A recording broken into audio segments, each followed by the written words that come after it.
चीनी communist party Taiwan पर आक्रमण की तैयारी कर रही है। यह कहकर कई ताइवानी वॉरटाइम सप्लाईज खरीदने के लिए दौड़ रहे हैं, लेकिन फिर चीनी लोगों ने पैनिक बाइंग शुरू कर दी और चीजें हाथ से निकल गई।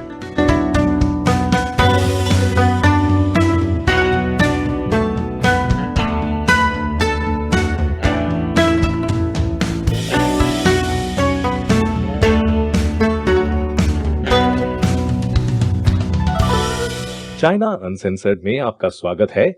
मैं क्रिस चैपल हूं। यह एपिसोड सर्फशार्क द्वारा प्रायोजित है। जब भी आप ऑनलाइन हो, आपको अपनी सुरक्षा के लिए सर्फशार्क जैसे वीपीएन का उपयोग करना चाहिए। तो 2022 आ रहा है और यह एक बहुत ही महत्वपूर्ण वर्ष है, क्योंकि शी जिनपिंग फिर से निर्वाचित होने जा रहे हैं।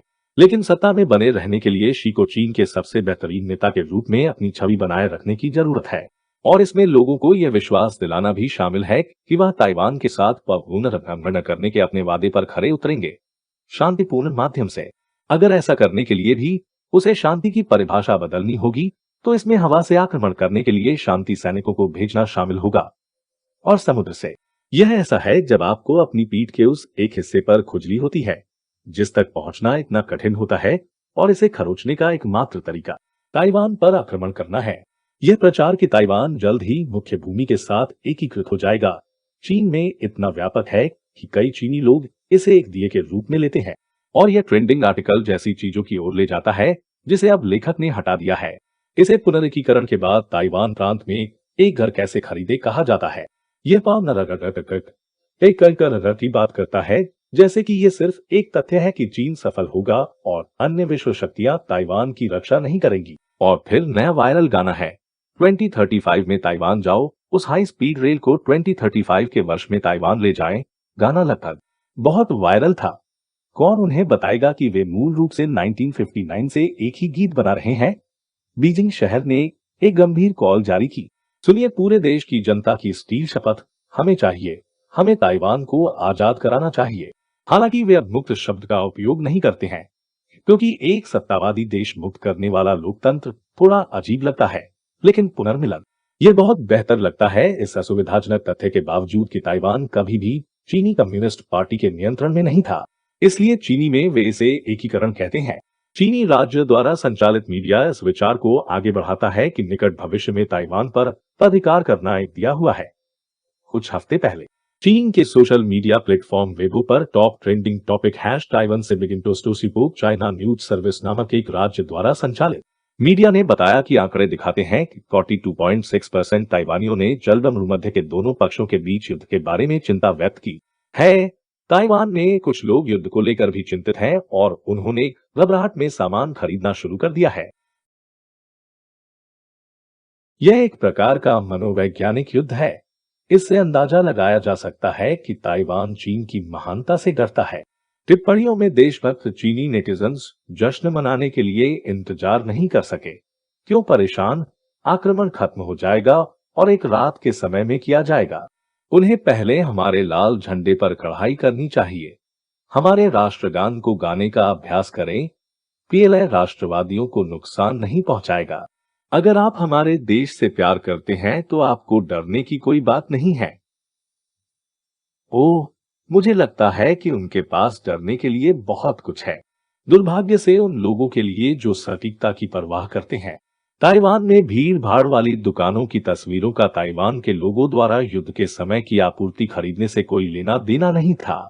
वे सिर्फ छुट्टियों की तैयारी के लिए कॉस्टको जाने वाले लोग थे और अपने कोरोना वायरस प्रोत्साहन राशि को खर्च करते थे।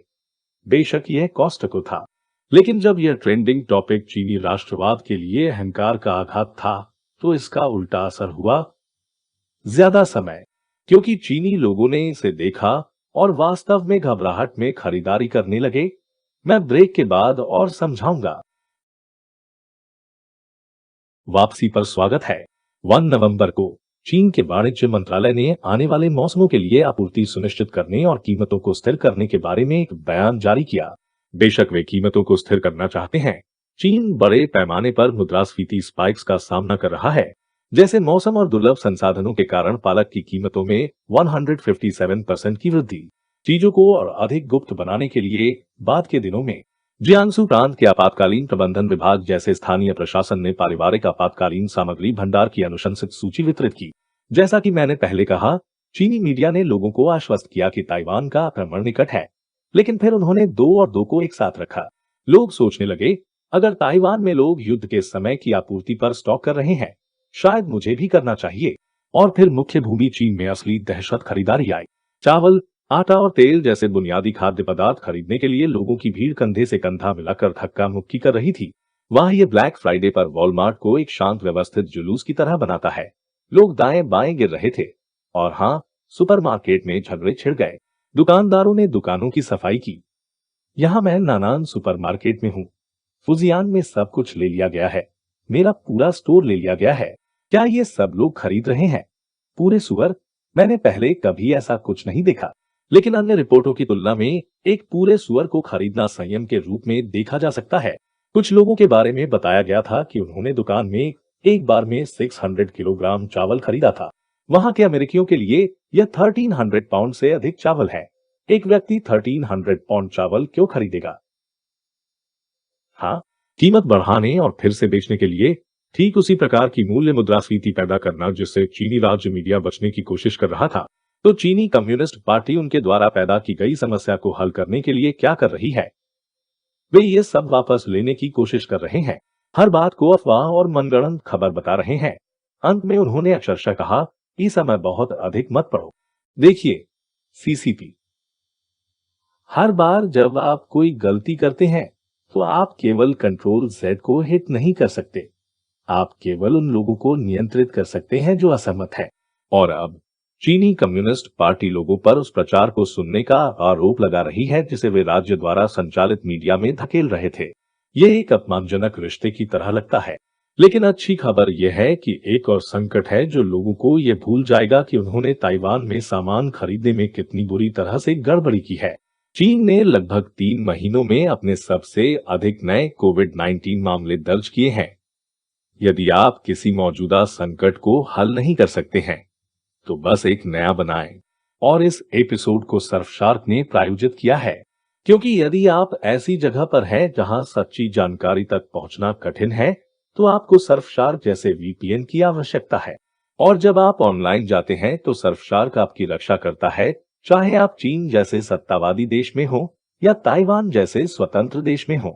सर्फशार्क में अचूक एन्क्रिप्शन और सबसे सुरक्षित VPN प्रोटोकॉल है और IP और DNS रिसाव संरक्षण के साथ न तो सरकार और न ही आपका इंटरनेट सेवा प्रदाता ये पता लगा सकता है कि आप वास्तव में कहां से जुड़ रहे हैं।